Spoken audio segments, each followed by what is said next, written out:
Iconic star కు Guruji tension అర్థం కావడం లేదా? అట్లీతో సినిమా అసలు ఎప్పుడుంటుంది?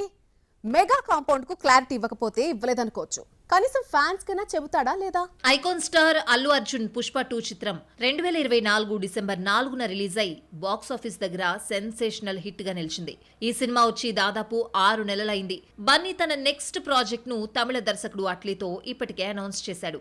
ఈ సినిమా కోసం దుబాయ్ వెళ్తున్నాడు, వస్తున్నాడు, సిట్టింగ్స్ అంటున్నాడు, భారీ బడ్జెట్ అని ఊదరగొట్టిస్తున్నాడు. కానీ తర్వాత స్టెప్ మాత్రం వేయలేదు. అట్లీ అల్లు అర్జున్ ప్రాజెక్ట్ ఎప్పుడు స్టార్ట్ అవుతుంది? ప్రస్తుతం బన్నీ ఫ్యాన్స్ తో పాటు కామన్ ఆడియన్స్ ను కూడా వేధిస్తున్న ప్రశ్న ఇది. పుష్ప ఫ్రాంచైజీ కోసం ఏకంగా 5 ఏళ్ల సమయం తీసుకున్న బన్నీ తన లాస్ట్ మూవీ వచ్చి 6 నెలలవుతున్నా ఇంకా తన నెక్స్ట్ చిత్రాన్ని షురూ చేయలేదు. అయితే బన్నీ కోసమే కథ తయారు చేసుకుని కూర్చున్న త్రివిక్రమ్ అట్లీ ప్రాజెక్ట్ ఎప్పుడు పూర్తవుతుందా, తన ప్రాజెక్ట్ ఎప్పుడు సెట్స్ మీదకు తీసుకువెళ్లాలా అని చూస్తున్నాడట. Mega fans Pushpa 2 range hit ను అట్లీ సినిమాతో బన్నీ ఇవ్వగలడా లేదా అని లెక్కలు కడుతున్నారు. అంతేకాదు పుష్ప 2 క్రెడిట్ బన్నీకే కాదు సుకుమార్ కు ఇవ్వాలని కొందరు వాదిస్తున్నారు.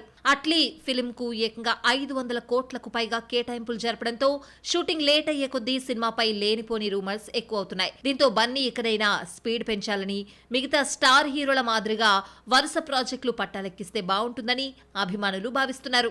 మరి ఈ విషయంపై బన్నీ ఎలాంటి నిర్ణయం తీసుకుంటాడో చూడాలి.